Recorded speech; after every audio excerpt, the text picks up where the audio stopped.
So good morning, good afternoon, or good evening, wherever you happen to be. This is a talk that Dr. Rob and I are giving based on, we did a great seminar in Japan about a month or so ago, and we had some extra slides we want to go through into a little bit more detail on some of the different elements of the KBMO gut barrier panel test. So Dr. Rob has very kindly agreed to do the extended version. In the old days, that would be the DVD with the extended highlights. So, so again, what we thought we'd do is kind of go through this slide deck. It'll be relatively interactive. Dr. Rob will kind of go through it, and we'll kind of add some clinical pearls and gems as we do as we go through it. So, without further ado, over to Dr. Rob, our Chief Clinical Consultant, to go through the KBMO gut barrier panel test. Thanks so much, James. I really appreciate the opportunity. I like the long version. We can really get into details.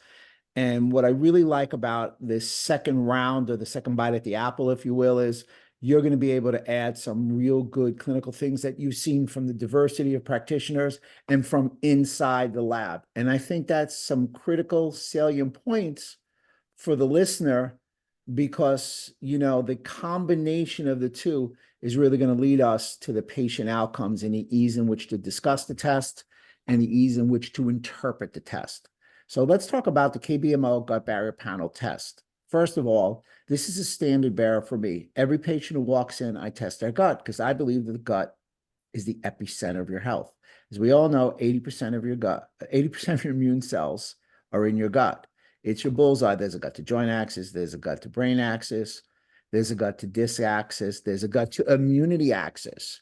So every type of practitioner, MD, DO, DC, ND, clinical nutritionists, all would benefit from diagnosing and assessing a patient's gut health. So about 2,500 years ago, I think it was, Hippocrates once said all disease begins in the gut. Alessio Fasano in 2000 aptly put all disease begins in the leaky gut. They were both right. So some gut factoids. 90% of the scientific literature describing the microbiome was published in the last 5 years. This is an everyday thing. Every night when I go through articles from the day or the previous day, there's something pertaining to the gut. The big takeaways are that we are outnumbered by our bacterial cells. We're outnumbered, our bacterial cells to our human cells 10 to 1. So essentially humans are 90% bacteria. So unfortunately, if a physician, a practitioner looks at everything and doesn't take into bacteria into account, they at times may be a little bit myopic.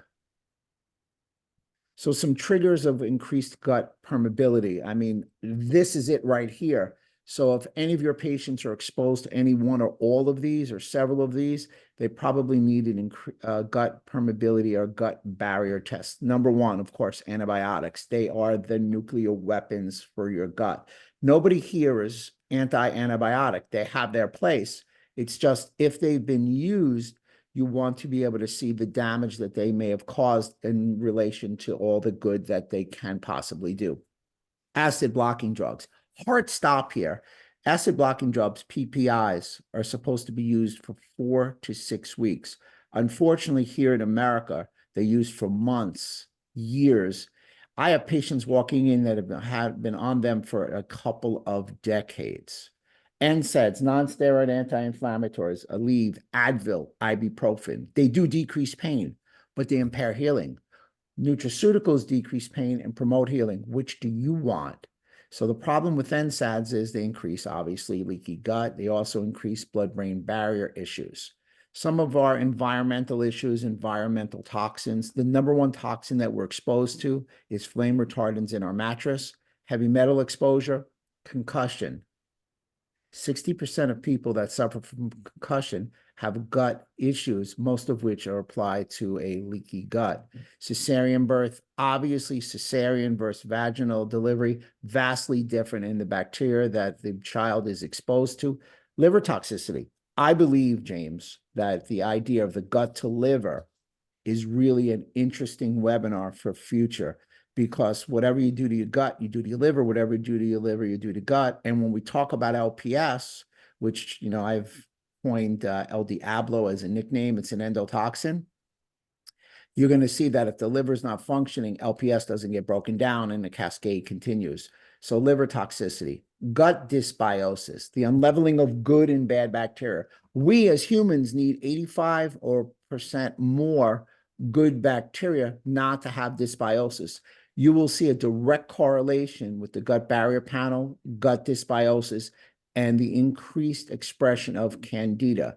And of course, food sensitivities. Again, one of those hard stops. Food sensitivities, and I'm going to have James come in with this, are vastly different than food allergies. Food allergies are IgE, food sensitivities are IgG. I believe one of the hidden causes of chronic inflammation in the American population is because they have 60 to 70% of Americans have food sensitivities. They raise inflammation. There is no way to determine if you have a food sensitivity without testing. This is exemplary of why you want to test for food sensitivities, because from the time to ingestion of the food to the time to expression of your symptoms and inflammation, there's a 72-hour lag. I mean, I'm sure you've got a ton to talk about in food sensitivities for everybody. Yeah, no, sure. I mean, I think it's one of those things, as you rightly point out, there's clear differences between allergy and sensitivity. And that delayed nature, which you just touched on, I think is the critical element, because with an allergy, it's instant prophylactic shock, rather, bad things happen. Whereas I think with the sensitivity, that delay of up to 72 hours makes it much harder for a patient to work out which of the foods they're currently consuming are leading to the symptoms that they come into when they come and present with you guys. And those symptoms, as we'll go through, I'm sure, at a later point, are many and varied. And so I think that's the key. Especially with the KBMO test, you're getting to that root cause of the inflammatory response, as you mentioned. And again, all these triggers are inflammatory led as well. And so that's the key here, is that with the food sensitivity, we can look at which foods are really causing a true inflammatory response versus just the exposure, which again, you see in maybe some of the just IgG only kind of web-based tests that you can get as well. Yeah, I want to piggyback on that a little bit, because that food sensitivity and leaky gut or gut barrier permeability, really fascinating when you think about it, because leaky gut, if we can use that term, can cause food sensitivities. Food sensitivities can cause leaky gut. We can have an immune dysfunction. So again, the bullseye is this gut permeability, but one of the secret sauces to the KBMO diagnostic test is the ability to look at food sensitivities and gut permeability and really give more pieces to the proverbial puzzle. And you said root cause resolution. Leaky gut is not root cause resolution. It could be food sensitivities, and taking them out in relation to gut permeability, that will be considered root cause resolution. And that was really, to your point, Rob, why we came up with them combined. Because again, it's a real chicken and egg. Which comes first? Is it the food sensitivity, or is it the leaky gut? And to your point, it's like we want to make sure by covering both those off. And it was probably 10 or 15 years ago when we first got involved in doing this stuff. Yeah, we were hearing from providers like, we're not sure if the patient has food sensitivities or leaky gut. And to kind of coin your famous phrase, they were guessing, not testing. So, and frankly, in their defense back then, there wasn't a good way of looking at both those things concurrently. And that's, I think, the reason we're seeing so much interest in the test today, is because we're giving a provider an opportunity to look at which foods are causing inflammation, and then at the same time working out, is there leaky gut going on at the same time? Because again, and we'll talk about this with some of the great case studies we've got later on in this presentation, but which comes first? Is it the leaky gut or the food sensitivities? And then from a symptomology as well as treatment protocols, you treat them very differently depending on what's going on. So I think that combined information is really powerful. And I think that comes through dramatically in some of the case studies and patient outcomes that you see by looking at the combination. Yeah, I think that combination is causation and correlation best suited. Also looking at that gut permeability is yeast and bacterial overgrowth. So yeast overgrowth, Candida, we're supposed to have a certain amount of Candida in our ecosystem in our gut, but an overexpression of Candida poses a slippery slope of health. Bacterial overgrowth is usually referred to as SIBO, small intestinal bacterial overgrowth. Here's a little takeaway. If you have SIBO, you can have leaky gut. If you have leaky gut, you don't have SIBO. So at some point, if you have to go up the chain, you can utilize this as a next step to determining if somebody has SIBO. Obviously, chronic stress, sleep deprivation, chronic inflammation, alcohol, gluten, and dairy. I'm an anti-gluten and anti-dairy person. Please, that's for the people in America. It's vastly different in the other continents. And yeah, I am aware there are other continents. I know I get a lot of jokes about my very stellar New York accent. I will definitely not let James comment on that. We'll continue. We have a little running joke about that. Sugar, you know, the white devil, if you will, artificial sweeteners. And something that's been added to the KBMO test that I really like is food additives and emulsifiers. Because here we are with this organic plant milk, and I like plant milk, and they've got food additives, emulsifiers, and they're going to be very damaging to gut permeability once again. James, why did you put that in? And the way we hear it from providers and help explain it to them as well, the importance of those colorings and additives is, think about it in a 3D world. So you see them in processed foods, you see them increasingly in supplementation and in personal hygiene products. And I'm sure Dr. Rob will touch on those three barriers as well, but it's kind of thinking about it in those terms. And so it's really difficult to avoid them, however clean patients may try to be consuming things. I could spend all day on this. I'll just give a brief overview. I mean, you can see that, again, the gut is the epicenter of your health. Up to 80% of your immune cells are in your gut. It's where your macro and micronutrients are absorbed. People forget that. We always talk about the immune cells, and well, we should, but people don't realize digestion really continues, and absorption especially, at the gut level. So here we are. I have this slide that I use when I lecture. People taking all these vitamins and supplements from all the practitioners. People use high volume supplements, and the patient standing there going, oh my God, I'm still tired. These vitamins don't work. The vitamins aren't working because they're not getting absorbed.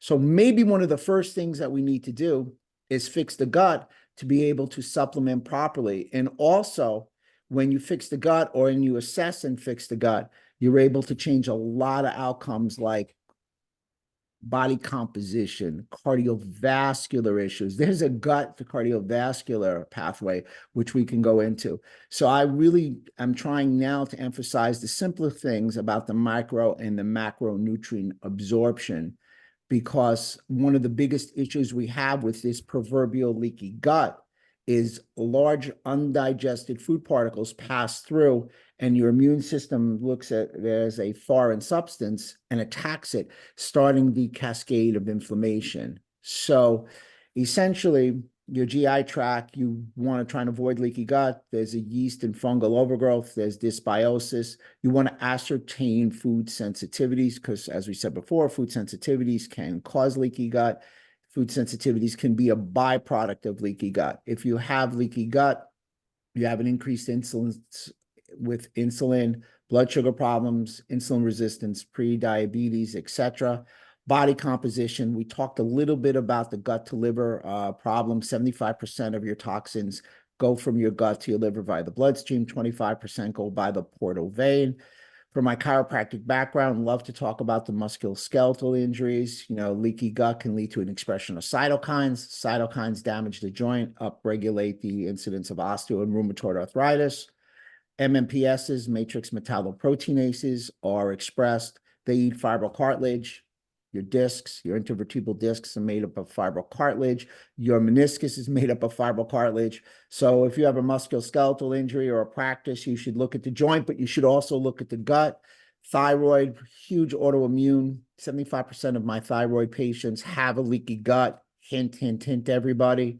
Don't be so quick to start treating the thyroid. Maybe again in that theme of root cause resolution. And, you know, two of the big ones, you know, gut to brain, brain to gut. Whatever you do to your gut, you do to your brain. Whatever you do to your brain, you do to your gut. And there's something that's released inside your gut called LPS.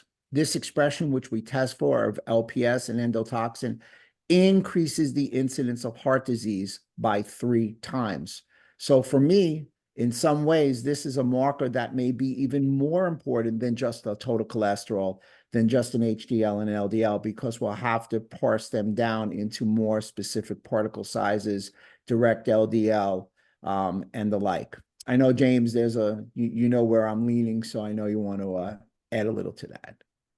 Yeah, and I think, as you say, all these things are interrelated. So I think the key is, let's test, not guess, and see what we can do. So let's keep cranking. And again, I think that's a great way of looking at it. Well, this does it all. Here we have a healthy cell junction. Our tight junctions are in place. We've got healthy microvilli, good absorption. Those green colored balls are small digestible food particles. When the gut's in its pristine condition, it gets through the gut, gets absorbed, and the large blue colored balls are protected and prevented because our gut fence or our screen door is intact. We take the next step. We have a leaky gut. We have damaged cell junctions. Our tight junctions are now loose junctions. Our microvilli are damaged. And both the small and the larger colored balls depicting small and large food particles go through.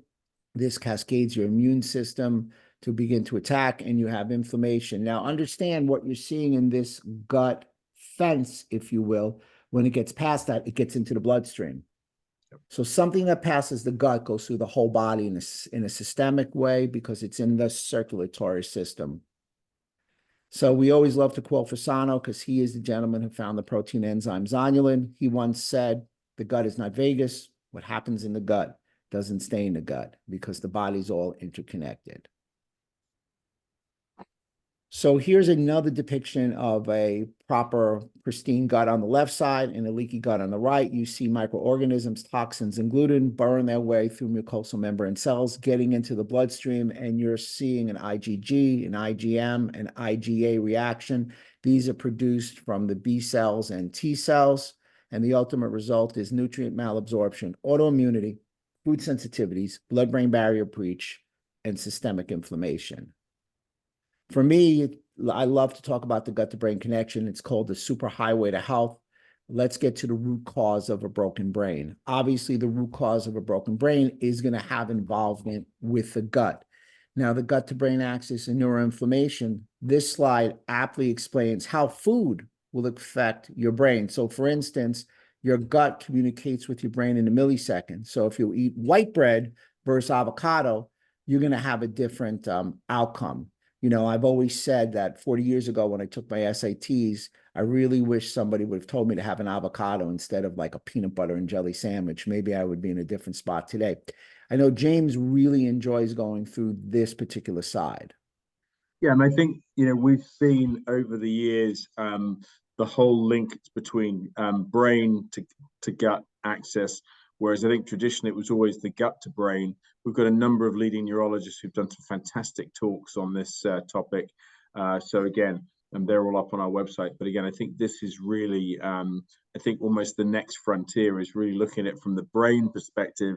And again, we're seeing some amazing work around Alzheimer's and other things linking in the blood-gut barrier and as well as the blood-brain barrier. So I think it's really going to be interesting that, as this area of medicine continues to develop, guess what? That whole interactivity of all these different elements is really going to come through. So I think it's a great time to be testing for these elements.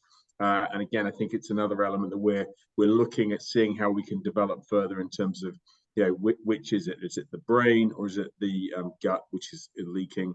The reality is those tight junctions are present in all. And so again, what we're trying to do is further define what might be going on in terms of from a tight junction perspective. So the takeaway here really is, we're leading to the idea that neurodegenerative disease all has a gut orientation. It probably starts with the gut, they're bidirectional, and they're autoimmune. So if we funnel that and table that for a little while, we'll see some slides, and that should be quite almost an epiphany for those who haven't heard it before. So gut on fire means brain on fire. We talked about that. Whatever you do to your gut, you do to your brain. Whatever you do to your brain, you do to your gut, and it communicates in a millisecond. So really, to take the gut to brain axis, just gut dysbiosis will have neurological dysfunctions. You'll see depression, anxiety, autism, Alzheimer's, Parkinson's, dementia, multiple sclerosis, and epilepsy. James, you guys did an IRB study on just removing food sensitivities. And what was the #1 symptomology to decrease? It was all linked to brain. It was amazing. It was anxiety and depression, the top two on this slide. So, and then we've got a number of practitioners looking at autism and increasingly around the Alzheimer's and Parkinson's area. So it's fascinating to me to see, maybe 15 years ago when we kind of stumbled across some of this stuff, we maybe didn't have the courage of our convictions, but now I think the world's caught up and it's a great place. So, all these things are, being commonly used in terms of having, from a neurology standpoint, as well as a gut standpoint. The better providers are looking at these axes and looking at the connections between the two. Outstanding. Isn't that amazing? That IRB study showed, as James said, the decrease in mental health, depression, and mood behavior over brain fog and gas and bloating. Not to say that gas and bloating and brain fog didn't abate very quickly, but when you see that, you realize, wow, now, a little personal insight. I'm afraid of heights. So I'm flying today. So I am very careful in what I eat to make sure that I don't unsettle my stomach, which unsettles my brain, and I act like a blessed fool on a plane. So it's kind of funny that I take an extra dose of probiotics, etc. So I'm sure some other people have some interesting stories about that. This is really talking about Alzheimer's, and I found this fascinating in that when you got the release of gram-negative bacteria and LPS, lipopolysaccharide, you had an increased expression of amyloids getting through the GI barrier, going through the blood system, causing systemic inflammation. And if they can get through the blood-brain barrier, you're going to get central nervous system amyloid plaquing. So the amyloids are really coming from the gut, or the bulk of the amyloids. So if you see LPS, that is a beeping red light. That is a hard stop. Oh my goodness. If you see the other things, which we're going to go through, it's a red light, but nothing is probably more detrimental to one's health coming out of the gut at this juncture than LPS. Autism. The gut microbiome is associated with autism. It alters immune and metabolism. High intestinal permeability comes with autism. LPS is increased. The microbiome is less diverse. Candida is twice as abundant. It has been stated that up to 90% of people with autism suffer from gut problems. So that's a tough conversation. However, everybody thinks it's here. I think clearly it's here, but you may be starting from here, going up to here. Those patients that have some autistic issues, I've taken an approach to help the gut, and we've seen marked changes in their ASD levels. Gut health. I'd add just quickly about autism. We've got a number of clients running it and have been for decades now on younger children who have got issues around their gut health generally, and so that's definitely been a key weapon in that in their arsenal in terms of as they look how they can treat that population. And we've got a number of clinical studies kicking off, and I know our distributor in China is working on a study over there where they believe there's up to 30 million children in this kind of area. So the numbers are staggering. Wow. So essentially, so many people where I practice want to do TRT. And one of my suggestions is to test your gut permeability, because those who have leaky gut will have lower testosterone levels. So there are natural protocols before the TRT or in place of the TRT, but how's your testosterone really going to elevate appropriately? You'll have to use more of the replacement if your gut is leaky. A quick one on this, and I'm going to bring James in. Menopause and gut permeability. I just did a podcast. James knows someone who's a menopause specialist who's in the news. So essentially, increased leaky gut is seen in menopausal transition. James, take the floor.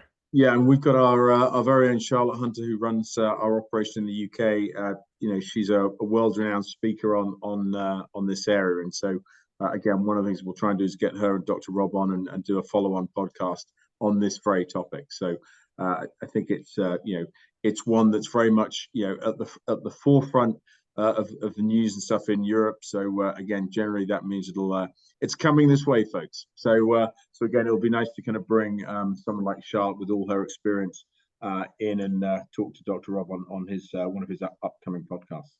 That's a definite go, without question. So let's talk a little bit about IgG, C3D food sensitivities. We all know that we should be testing IgG, where KBMO is very unique. It tests IgG, not 1 and 2, it tests IgG 1 through 4. That IgG3 enables you to test the innate immune system through the most stable inflammatory molecule in the body called C3d, food sensitivity.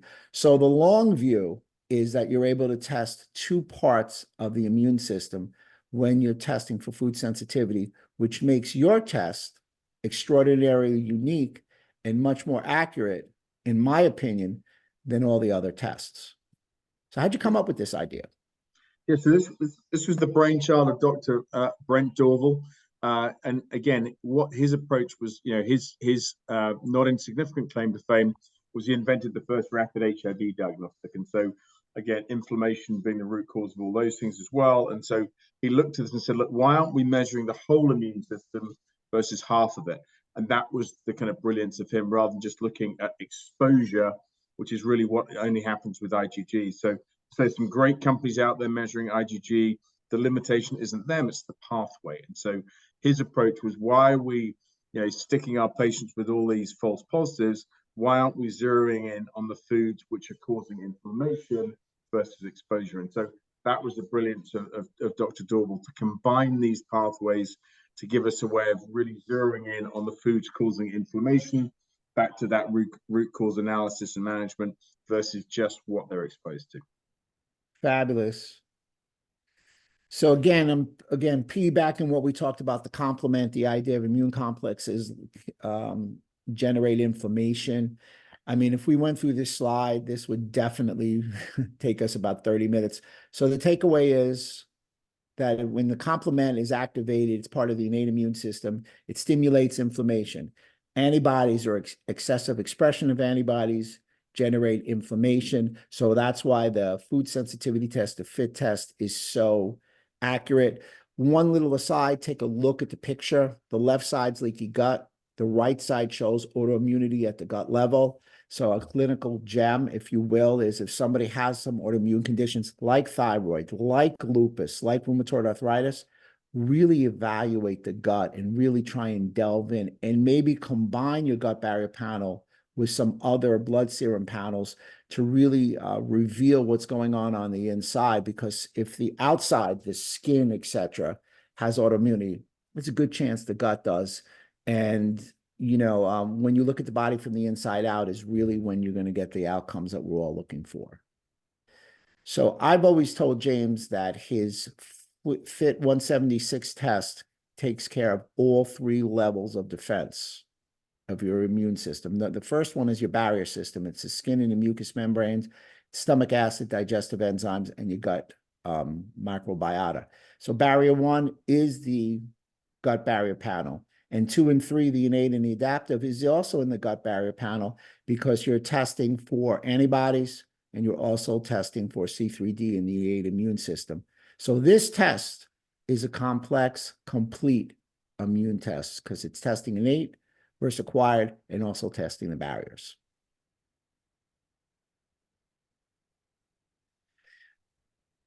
The FIT test technology, essentially the way I always explain this, and I'm going to have James really give you the story behind the curtain, is that most companies just test for food sensitivities and usually IgG 1 and 2.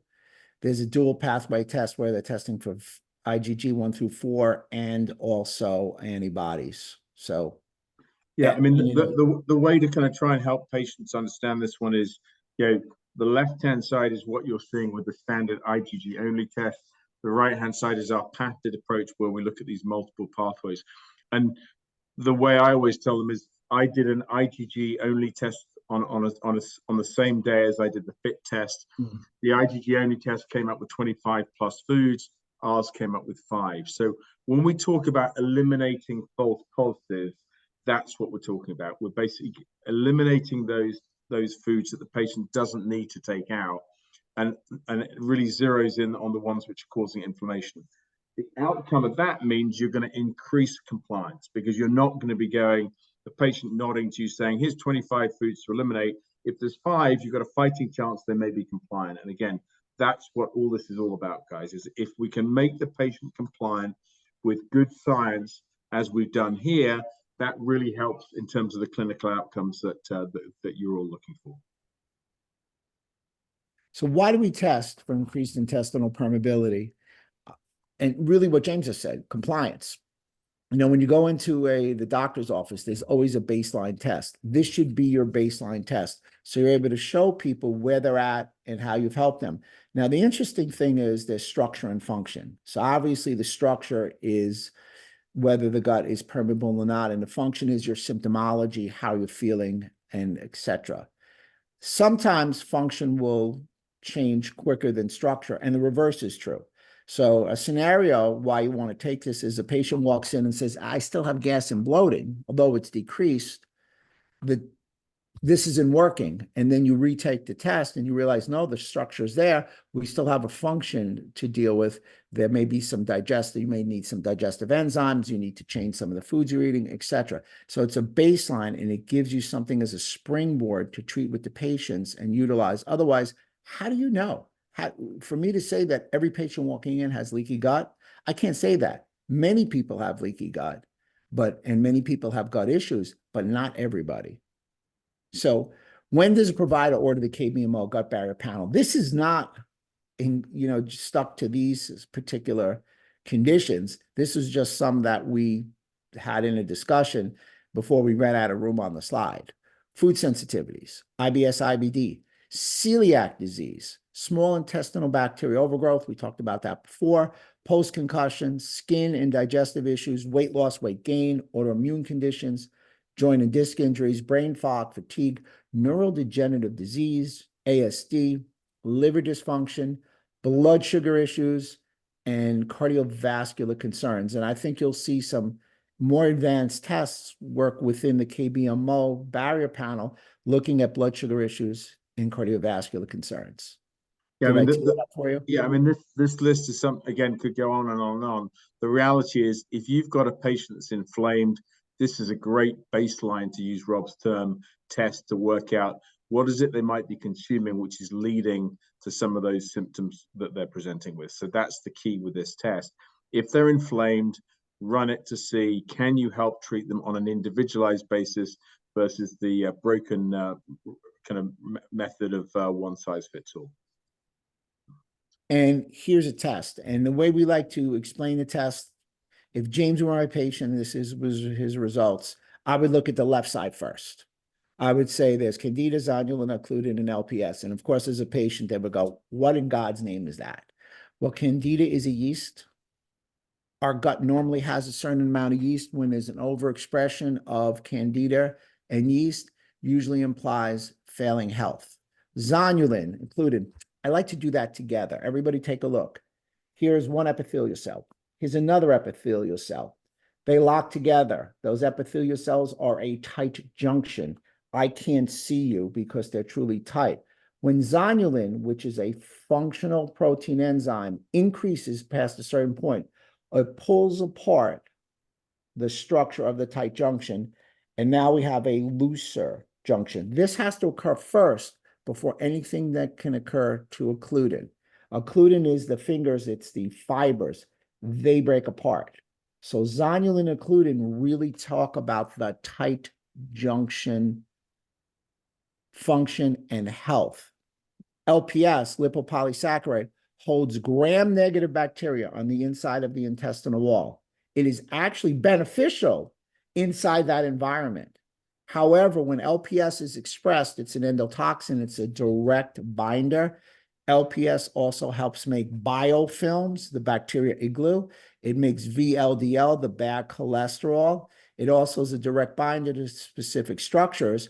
And gram-negative bacteria, 80% of it is what we call bad bacteria or inflammatory type bacteria. So a little rundown on that. Then you look at, I jump to IgA, IgA 1 and 2. IgA is an antibody that implies when it's elevated that something's happened at the mucosal level. It could be at the lung, it could be at the mouth, or most predominantly at the gut level. So take a look. Candida has expressed that. Zonulin has expressed that, not included in LPS. So right now, Candida and Zonulin are expressing an early onset inflammatory response, producing antibodies at the gut level. Then you go to the next, the middle one, I call it, of course, the bullseye, IgG IgG1 through 4 and C3d, where you're testing both the innate and the adaptive immune system, you're really out seeing if there's an elevation of inflammation and antibodies are produced over duration of time. Kind of makes sense. If you produce antibodies for a duration of time, the antibodies need some help to kill the pathogen, you're going to have C3d. Brilliant test. That said, Candida is positive. So Candida is positive at the gut level, IgA, and it's also positive over duration of time, generating inflammation because IgG and C3d is elevated. Zonulin, on the other hand, is positive at the gut level. It hasn't been active for a long period of time. Occludin, thankfully, hasn't been affected. Unfortunately, LPS is positive over a duration of time because of the elevation of IgG and C3d. And that is really going to take a period of time. And that's also something of concern overall health. James, anything to add to that you've seen other practitioners?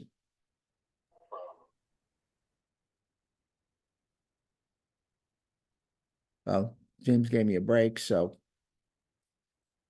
let's look at IgA. It's an antibody, plays a role in immune function of mucous membranes.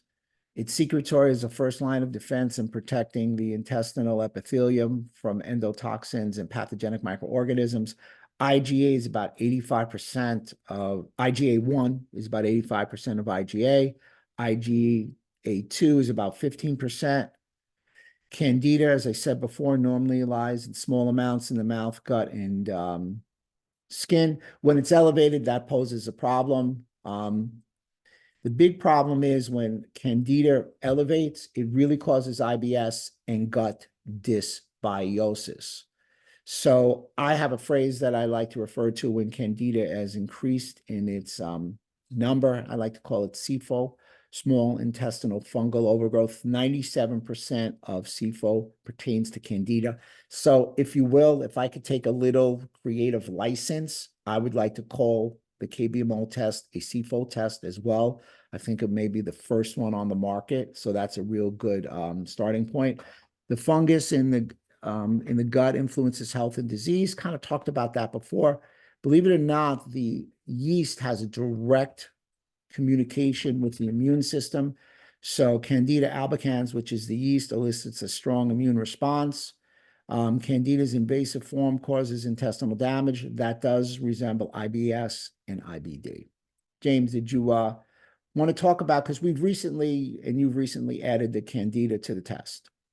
I mean, I think it's just one of those kind of canaries in the coal mine, frankly. We kind of want to look at that as a first up kind of level one to see what might be going on. And as you quite rightly put on the previous slide, the IgA is that early stage, and we measure both that IgA 1 and 2. We don't just stick to the one, we look at both of them to make it as comprehensive as possible. So, yeah, I think it's just one of those key elements that if you're going to look at, what might be going on from a leaky gut perspective, we always take the view that if we can look at the Candida to give you an indication of what might be going on, then that's a great starting point for any test and any provider as they look to treat their patients.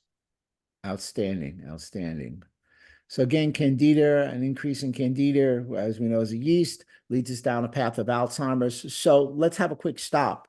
Any increase in the pathogens that we're talking about seems to have an adverse effect in the brain and can lead you down the slippery slope of neurodegeneration. Candida and inflammation, it was interesting because James knows I wrote a book called Immune Reboot on COVID and immune system. And there's this direct relationship between Candida, long COVID, and severity of COVID-19. The body's all interconnected. One thing I would say, 80% of our patients have had COVID or something close to that number. I would definitely test anybody post-COVID because of the increased incidence of leaky gut post-COVID. So zonulin, it's a protein that opens at tight junctions that Fasano found.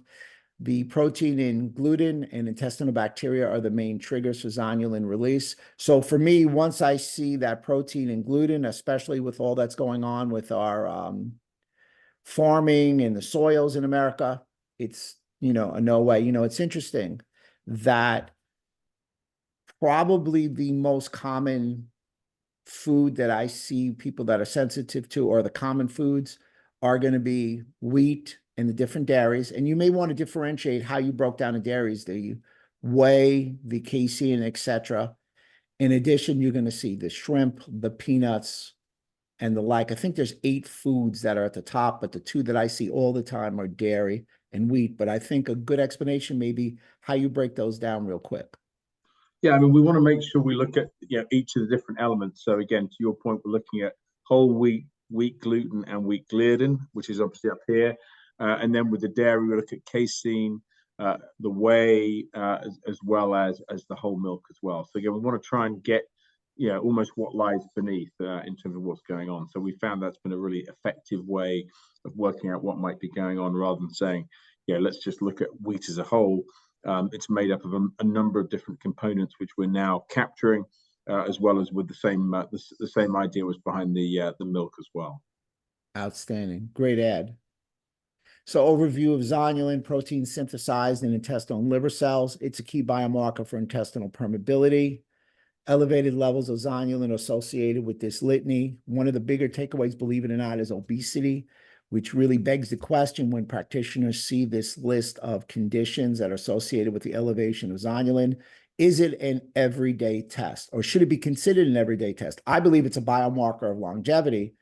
This slide really backs up that theme, in that higher zonulin levels are associated with a higher waist circumference, diastolic blood pressure, fasting glucose, and increased risk of metabolic diseases. So again, you can take this intestinal gut barrier panel test and mix it with your everyday blood labs and really get a more revealing view of what's going on inside that patient. This zonulin IgG antibody test, James, I'm going to pass the buck to you because nobody does it better than you. So again, when we first got involved in looking at these testing areas, we ran a zonulin protein test that was on the market, and it was coming out of a company in Germany, and so we assumed it was kind of working well. But what we were finding from our practitioners, and then once we started working with Dr. Alessio Fasano, and there's in the literature as well, there was a number of issues with it. So firstly, it was cross-reacting with haptoglobin and properdin. It was showing a low positivity rate. Equally, it was unstable. So there was some really kind of significant issues with the test. And last but not least, it wasn't clear, should it be a blood spot test or a fecal test?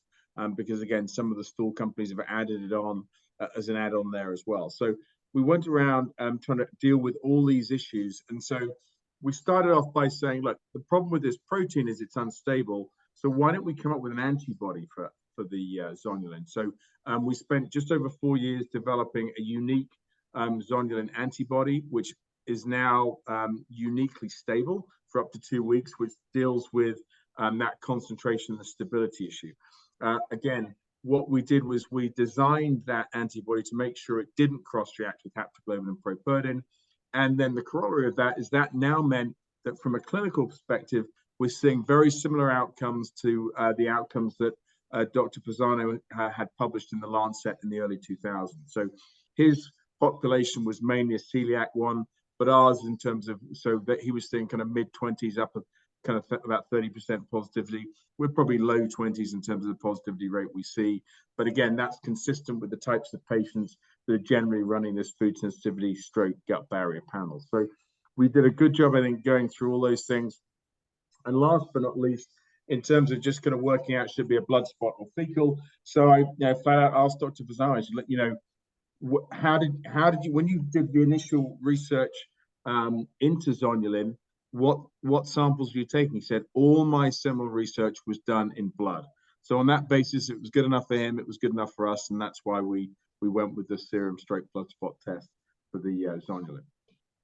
Yeah, the data since then is robust on serum versus fecal. Fecal is just not that accurate for that finding. And what's very interesting that I've noticed that again, you have the option of drawing the blood or using the blood spot, but the accuracy between the two is almost a statistical tie. I think the NIH had an article on that said that. So people who do the blood spot, like I'm a chiropractor in the state of New York, I can't draw blood. I can finger spot in Connecticut, I can. So this gives people options. In addition to that, it also gives you an option with the virtual patient to do the test at home on their own. Yeah, Absolutely. So occludin, we talked about that. It's the structural protein. It's a key biomarker for intestinal permeability. Remember, occludin is going to open in response to zonulin. The clinical gem is occludin is essential in tight junction stability and barrier function. The markers together, zonulin and occludin, are essentially the gatekeepers of the tight junction. Let's really bang around LPS. We could have a whole webinar just on LPS, but in the interest of time, LPS, as you see, attaches to toll-like receptor 4. Toll-like receptor 4 starts an inflammatory cascade by stimulating NF-kappa B, an inflammatory pathway. It also damages mitochondria. So the expression of LPS damages mitochondria, maybe one of the biggest conversation pieces right now, James and I were just talking about this before, is mitochondrial dysfunction, i.e. leading to fatigue, something that's also considered with long COVID, and neurodegenerative diseases have an origin in mitochondrial dysfunction. So LPS is really this great big beeping marker. In addition, LPS stimulating inflammation, it also stimulates something called toll-like receptor 2. To seed you for a future conversation, toll-like receptor 2, when it's upregulated or stimulated, leads you down a path of atherosclerotic plaquing. So LPS stimulates plaquing and stimulates inflammation. No surprise that heart attacks are increased because of the expression of LPS. This is a much easier PowerPoint view. LPS is expressed, stimulates toll-like receptor. MyD88 stimulates NF-kappa B. All these cytokines and inflammatory markers, interleukins, are expressed. LPS is a major outer surface membrane. Many of the bacteria inside are gram-negative. They're pathogenic. It's an endotoxin. It actually can create direct epithelial damage in the gut, crosses the blood-brain barrier. And again, it's a component of biofilms. 80% of our bacterial infections, according to the NIH, have a biofilm, which is a bacteria igloo. Till I was able to test for it, until I was able to add a biofilm buster, I was not getting the clinical outcome that I needed to help more patients. I mean, the change has been revolutionary because now I can test and I have the proper supplement to help with breaking up the biofilm and expressing it and carrying it out as well, carrying out the bacteria. So LPS is a bridge between the gut microbiota and immunity. I think this slide is worth taking a look at. LPS damages the heart, immunity, the joint, the thyroid, metabolic disorders, lung, also damages the brain, liver, and if it stays in the brain long enough, it damages the brain. Again, leaning on my chiropractic background, people come in and complain about muscle pain. How many people complain about muscle pain to all different practitioners? Well, muscle pain may be attributed to the expression of LPS because LPS increases inflammation. So the end result is gut permeability leads to increased endotoxin absorption. And again, taking a look again, now this gut barrier panel really becomes quite clear for everybody. James, anything on this gut barrier panel that we may have missed going through that explanation? No, I think you nailed them. As you say, the key is we've tried to simplify it.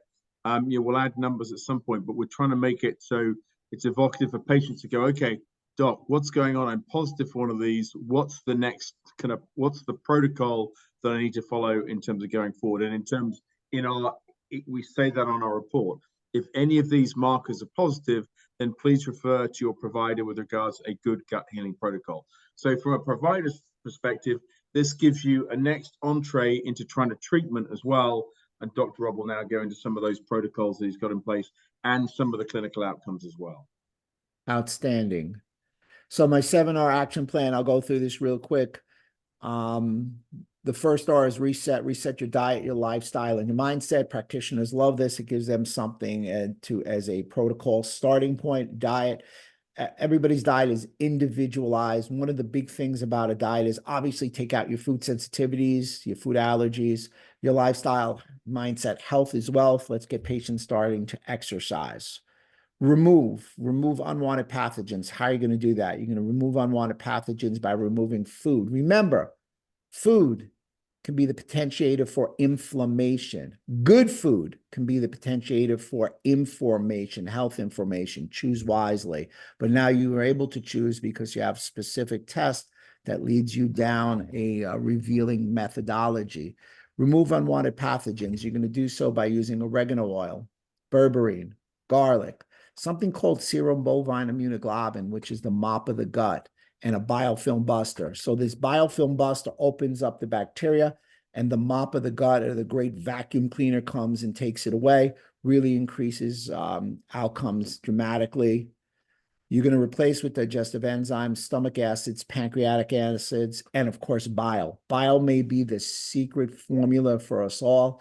Increased bile decreases the incidence of leaky gut, small intestinal bacteria overgrowth, and in addition to that, also has a positive effect on our cholesterol markers. Regenerate damaged intestinal mucosa. We're going to use pleiotropic nutrients that decrease inflammation in our gut and also heal and seal the gut lining. This is really where you're going to see a plethora of different nutrients and several different products that'll be needed to use synergy to get that outcome. Reinoculate, pre and probiotics. I cannot emphasize the idea of adding a prebiotic to a probiotic. A prebiotic feeds the probiotic. In America, the average American eats between 8 and 15 grams of fiber. Prebiotic, you need 35 to 50 grams. If you increase 10 grams of fiber prebiotic, you decrease your mortality by 24%. Fiber is taking the world by storm, so you want a pre and probiotic, and you want to always switch your probiotics as you want your biodiversity in your probiotics. Here's a great test. This should not only say reintroduce, it should also be reintroduce and retest. So if you're going to retest, obviously you'll find out from one test to another over a 3 to 6 month period how you've done and the outcomes. But if you're going to reintroduce, hear me out now. If you're going to reintroduce, you're going to reintroduce one food at a time. If you're going to do that, you're going to reintroduce the foods that are lower on the inflammatory numbers. You know, there's a 4, a 3, and a 2. You're going to put the 2s in, and you're going to have them eat just that one food from the list, not the one food from the list for the whole duration of time, but just add that one food for 72 hours and look for symptomology change. And of course, to that point, Rob, generally we see if they eliminate those foods for 3 months, and then, as you say, start that process. And so that's what we hear from providers where they're seeing the best clinical outcomes is that elimination for a 3-month timescale. Yeah, that 3-month period is really a starting point. But what's interesting, if someone has, I don't know, what's the average, 8 or 10 food sensitivities now, something like that. Yeah. So let's assume that last food is a +4. They're going to get another month on your protocol, and the outcomes will look even better. So always start with the lower number, 2, then go to 3, and then go to 4. If you've got excess of 4, 3, and 2, and you decided to take some 1s out, then clearly 1, 2, 3, and 4. Step up with the numbers. Lastly, retain your health and your GI integrity. A good Super 5 would be a methylated multivitamin, multimineral, omega-3 fatty acids with a pro-resolving mediator, pre and probiotics, vitamin D3 with K2. And your 5th one for me would be a collagen supplement to really help knit the gut mucosal lining.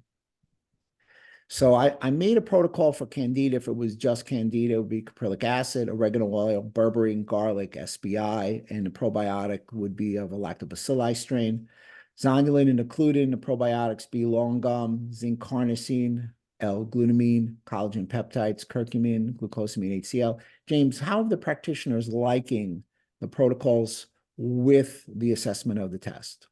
I think it's been a kind of, frankly, a game changer because it gives them the kind of tools as well to kind of go on to treat. And so we've been fortunate, we've partnered with some great supplement companies, the likes of Nutridyne, Biotics, Designs for Health, and a number of others. So it's been really helpful for the providers to see some examples from the leading professional brands to work out what they need to do next. And so I think that's been the real help from them. And we've also partnered with Fullscript here in the US, which is another great element of in terms of integrating it to make sure it works well within their practice, whether it's a brick and mortar setup or whether it's a remote setup, as you talked about with the testing, can be done with the finger stick remotely at home versus always in the office.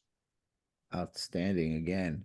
So here's a case study on Candida, 42-year-old male, 3-year history of stomach pain, diarrhea, constipation, gas and bloating, nausea, cognitive impairment, some dermatological signs, psoriasis, chronic fatigue.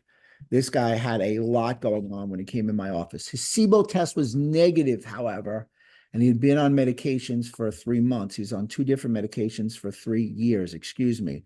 So here was the initial gut barrier panel test. He had Candida elevated both in IgA 1 and 2 and IgG 1 through 4 and C3D. So he had a yeast overgrowth. He had SIFO. So my approach was to give him the Candida protocol, which we talked about for 3 months, and then switch to my 7R program action plan for 3 months. Real simple, basic. 6 months later, perfectly clear. Happy patient. Symptomology was drastically decreased. He has since referred, I think, 4 to 5 patients where they just didn't know where to go to get their gut tested and to get some outcomes. A lot of these people search, and search. You know, social media is great because there's some things that are right, a lot of things that are wrong. People can't determine what's right for them. Another case study with Zonulin was a 39-year-old female. She complained of abdominal pain, gas and bloating, diarrhea, weight loss, fatigue. She was diagnosed with fibromyalgia. Women are more commonly associated with fibromyalgia. 60 to 7% of fibromyalgia are women. It is without question an autoimmune disease because it damages the dorsal root ganglion. She did not have celiac. She did not have any other autoimmune condition. She was on NSAIDs and Lyrica. Didn't make me warm and fuzzy, if you will.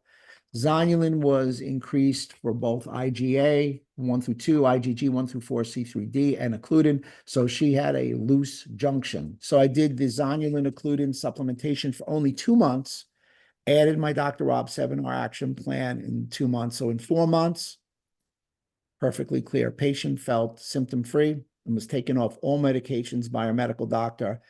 Little joke, the medical doctor thought that it worked. Who knows? But she was on it for about a year prior to this. So I'd like to take just a little credit for the change in the protocol. And let's do a case study on LPS. Essentially, Candida, Zonulin, and Occludin were elevated at the gut level, at the initial level of IgA 1 and 2. LPS, unfortunately, and that's going to take the longest period of time, was elevated at IgG 1 through 4 and C3D. 7R program, 6-month period, reevaluated, perfect, no symptoms, patient felt good, test came back 6 months. So it's a 3 to 6 month period. Food sensitivities, you'll see 3 months.